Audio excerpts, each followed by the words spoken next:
Oi, gente. Vamos lá falar então nesse café filosófico com a Lores de hoje sobre o famoso texto da Alegoria da Caverna, né, no livro República do ano de 1514 a 517 a.C.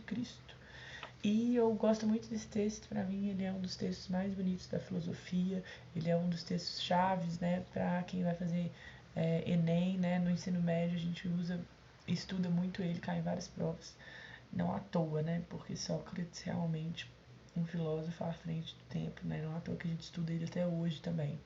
Então vamos lá.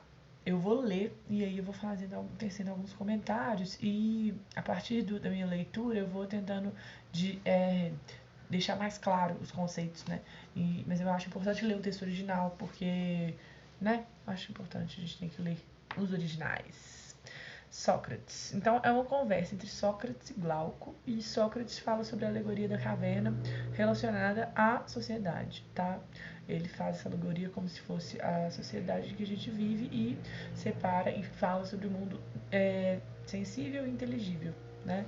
O mundo das coisas e o mundo da ascensão, né? Que ele fala e vai delineando aqui na caverna de Platão. Então vamos lá. Sócrates. Agora imagine a nossa natureza segundo o grau de educação que ela recebeu ou não, de acordo com o quadro que vou fazer. Imagine, pois, homens que vivem em uma morada subterrânea em forma de caverna. A entrada se abre para a luz em toda a largura da fachada. Os homens estão no interior desde a infância, acorrentados pelas pernas e pelo pescoço, de modo que não podem mudar de lugar nem voltar a cabeça para ver algo que não esteja diante deles. A luz lhes vem de um fogo que queima por trás deles, ao longe, no alto. Entre os prisioneiros e o fogo há um caminho que sobe. Imagine que esse caminho é cortado por um pequeno muro, semelhante ao tapume que os exibidores de marionetes dispõem entre eles e o público, acima do qual manobram as marionetes e apresentam o espetáculo. Então vamos voltar aqui nesse primeiro diálogo, né? Nessa primeira fala que Sócrates fala. Então ele fala de acordo com a nossa natureza, de acordo com o grau de cada um que a pessoa recebeu ou não. Ele fala das pessoas vivendo dentro de uma morada subterrânea, dentro de uma caverna.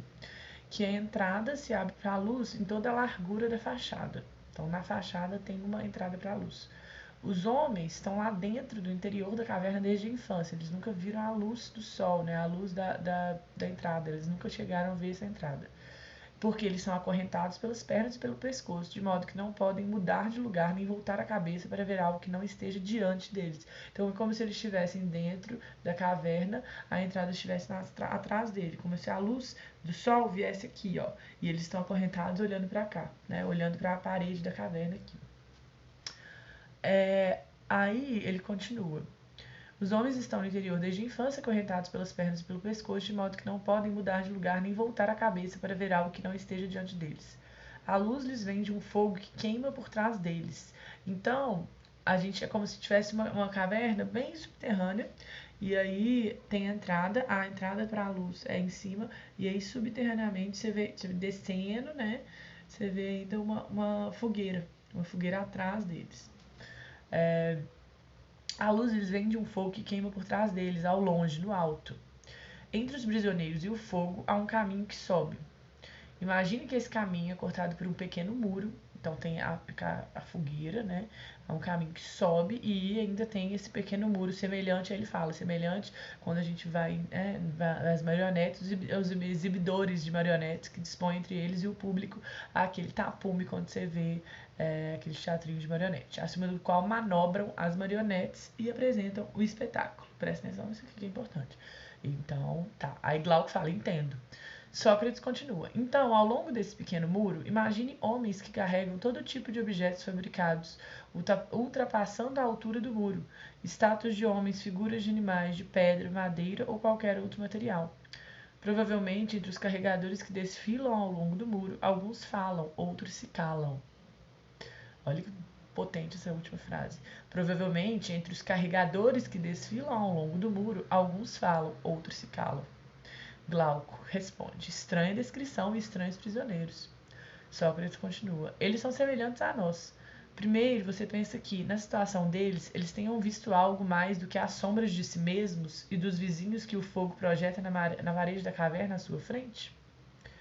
Então ele pergunta: para Glauco. Eles são parecidos com a gente, porque você acha que eles conseguiriam ver outra coisa além, né, das sombras dos objetos que eles estão projetando, que o fogo estava projetando, já que eles são presos e acorrentados nessa caverna desde a infância?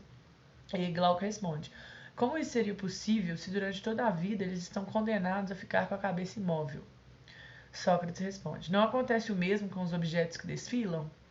Glauco responde: é claro. Sócrates fala: então, se eles pudessem conversar, não acha que, nomeando as sombras que vêm, pensariam nomear seres reais? Então, aí ele fala dessa questão, né? Voltando aqui. Então, ao longo desse pequeno muro, imagine homens que carregam todo tipo de objetos fabricados, ultrapassando a altura do muro, estátuas de homens, figuras de animais, de pedras. Então, é como se tivesse aquele muro, tem a fogueira e tem um muro entre os dois ali. E aí vão esses homens passando e vão criando sombras ali que vão se movimentando. Aí ele fala assim, que a sombra desse fogo, né, que foi projetado na parede, as pessoas acham que é real, que aquelas sombras é real. E aí Glauco pergunta, como isso seria possível se durante toda a vida eles estão condenados a ficar com a cabeça imóvel? Aí ele fala, não acontece o mesmo com os objetos que desfilam, com aquelas sombras que não, né, que tem a cabeça imóvel? Aí Glauco fala, é claro. Aí ele fala, então se eles pudessem conversar, não acha que nomeando as sombras que vêm, pensariam nomear seres reais? Como eles estão vendo uma sombra andando, eles achariam que era um real. Glauco fala, evidentemente. E aí Sócrates responde, e se além disso houvesse um eco vindo da parede diante deles, quando um dos que passam ao longo do pequeno muro falasse, não acha que eles tomariam essa voz pela da sombra que desfila à sua frente? Então, os trabalhadores estão passando, criando essas sombras, e aí a sombra que essas pessoas fazem entre o muro, né, e pelo sombra da fogueira, eles ainda têm aquele eco vindo da parede da voz. E aí o Sócrates fala isso. Então, além dos objetos, né, estarem se movendo e levando a sombra, ainda tem essa voz. Então ele fala, você não acha que eles achariam que eram verdadeiros esses objetos, seres reais? Porque além disso teria um pequeno eco e eles tomariam essa voz pela da sombra que desfila à sua frente. E aí Glauco responde, sim, por Zeus. Sócrates continua, assim sendo, os homens que estão nessas condições não poderiam considerar nada como verdadeiro, a não ser as sombras dos objetos fabricados, porque eles estão imóveis e eles só veem as sombras, eles não conseguem ver outra coisa além disso. Glauco responde, não poderia ser de outra forma. Sócrates, veja agora o que aconteceria se eles fossem libertados de suas correntes e curados de sua desrazão. Tudo não aconteceria naturalmente, como vou dizer? Se um desses homens fosse solto, forçado subitamente a levantar-se, a virar a cabeça, a andar, a olhar para o lado da luz, todos esses movimentos fariam sofrer. Ele ficaria ofuscado e não poderia distinguir os objetos, dos quais via apenas as sombras anteriormente. Na sua opinião, o que ele poderia responder se lhe dissessem que, antes, ele só via coisas sem consistência, que agora ele está mais perto da realidade, voltado para objetos mais reais e que está vendo melhor? O que ele responderia se lhe designassem cada um dos objetos que desfilam, obrigando-o com perguntas a dizer o que são? Não acha que ele ficaria embaraçado e que as sombras que ele via antes lhe pareceriam mais verdadeiras do que os objetos que lhe mostram agora? Então ele fala, imagina se uma dessas pessoas que estão acorrentadas a vida inteira, estão acostumadas a ver sombras, fossem libertados e curados dessa desrazão, né? dessa ilusão, seria talvez. Aí falou que eles seriam soltos, eles sofreriam, né? Ele ficaria ofuscado pela luz, não poderia distinguir os objetos, que a luz do sol ia ofuscar eles, porque ele só estava vendo a sombra anteriormente, né? E aí fala, na sua opinião, o que ele poderia responder se ele dissesse que antes ele só via coisas sem consistência, que agora ele está mais perto da realidade, voltado para objetos mais reais, que está vendo melhor? Então, se ele fosse tirado à força e colocado na luz do sol, de forma que o sol cegasse ele e falasse assim, olha, tudo que você você viu até hoje foi sombras, né? Não foi nada verdadeiro. Aí falou, não acha que ele ficaria embaraçado que as sombras que ele via antes lhe pareceriam mais verdadeiras do que os objetos que lhe mostram agora? Pois a luz do sol sufoca, a luz do sol ia deixar ele completamente confuso, né? Aí Glauco responde, certamente, elas lhe pareceriam mais verdadeiras. Sócrates responde, e se o forçassem a olhar para a própria luz, não achas que os olhos lhe doeriam, que ele viraria as costas e voltaria para as coisas que pode olhar e que as consideraria verdadeiramente mais nítidas do que as coisas que lhe mostram? Glauco fala, sem dúvida alguma. se obrigassem a ver a luz, né? E aí o olho ia doer, porque estava acostumado sempre só com a escuridão. Sócrates continua. E se o tirarem de lá à força, se o fizessem subir o íngreme caminho montanhoso, se não o largassem até arrastá-lo para a luz do sol, ele não sofreria e se irritaria ao ser assim empurrado para fora?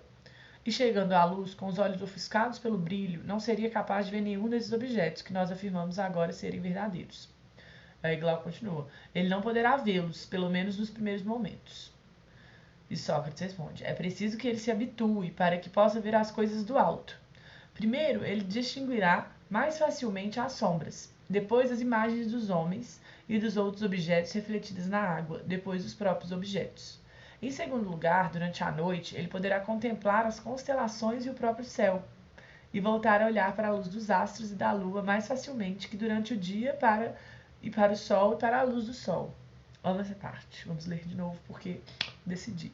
Em segundo lugar, durante a noite, ele poderá contemplar as constelações e o próprio céu, e voltar a olhar para a luz dos astros e da lua mais facilmente que durante o dia para o sol e para a luz do sol. E Glauco responde, sem dúvida. Sócrates continua. Finalmente, ele poderá contemplar o sol, não o seu reflexo nas águas ou em outra superfície lisa, mas o próprio sol no lugar do sol, o sol tal como é. Aí Glauco fala, certamente.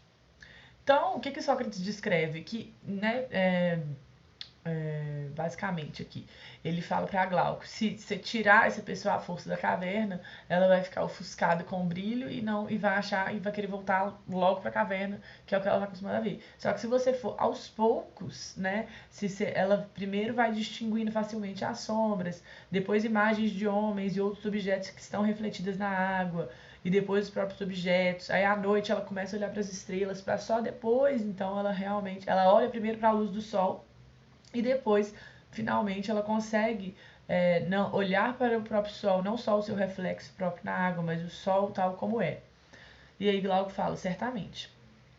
Sócrates continua. Depois disso, poderá raciocinar a respeito do sol, concluir que é ele que produz as estações e os anos, que governa tudo no mundo visível e que é, de algum modo, a causa de tudo que ele e seus companheiros viam na caverna. Glauco responde, é indubitável que ele chegará a essa conclusão. Aí Sócrates, nesse momento, se ele se lembrar de sua primeira morada, da ciência que ele possuía e de seus antigos companheiros, não acha que ficaria feliz com a mudança e teria pena deles? Fala assim, então ele consegue sair da caverna, ele consegue finalmente ver a luz do sol, né, sem queimar os olhos, mas aí ele lembra dos companheiros dele da caverna e fala, não acho que ele ficaria feliz com a mudança dele, né, de ter conseguido se libertar, mas não ficaria com dó desses outros companheiros? Aí o Glauco responde, claro que sim.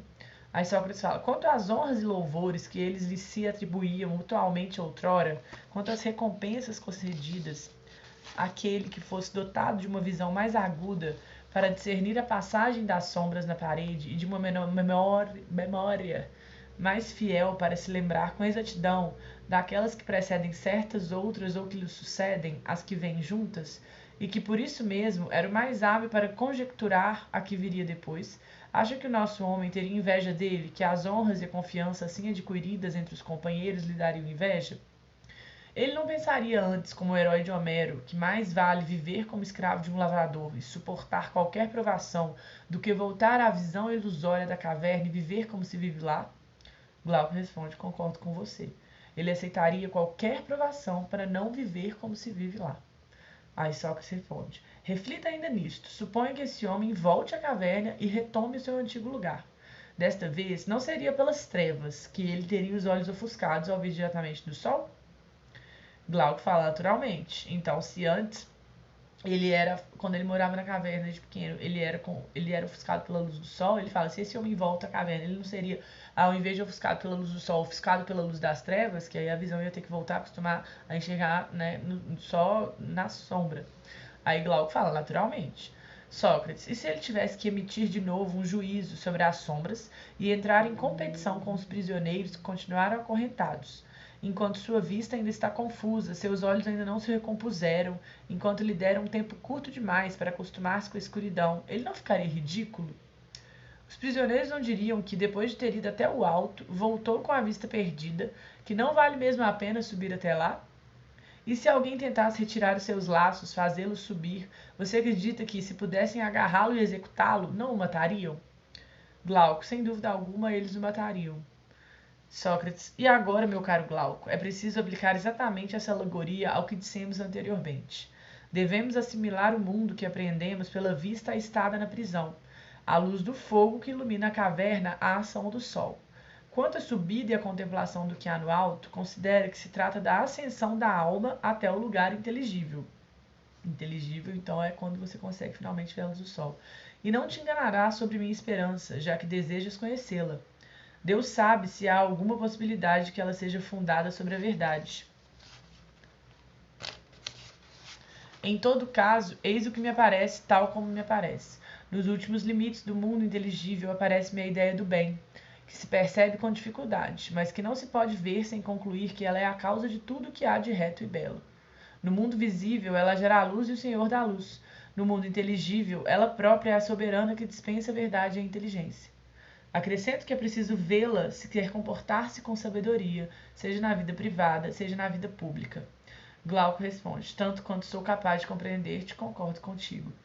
Então ele fala dessa separação do mundo inteligível e do mundo sensível, e ele fala, mas mesmo assim, tem a ideia do bem nos dois mundos. Ela se percebe com dificuldade no outro, mas não se pode ver sem concluir que ela é a causa de tudo que há de reto e de belo. No mundo visível, ela gera a luz, o mundo visível das sombras. Ela gera a luz e o Senhor dá a luz. No mundo inteligível, né, que ele fala quando você consegue ver a luz do sol, ela própria é a soberana que dispensa a verdade e a inteligência. Acrescento que é preciso vê-la se quer comportar-se com sabedoria, seja na vida privada, seja na vida pública. Então, muito bom esse texto, né? Eu gosto muito desse texto da Caverna de Platão e espero que tenham gostado da explicação. Qualquer dúvida podem me responder, me mandar aí nos comentários. E é isso, tá? Vamos juntos aí.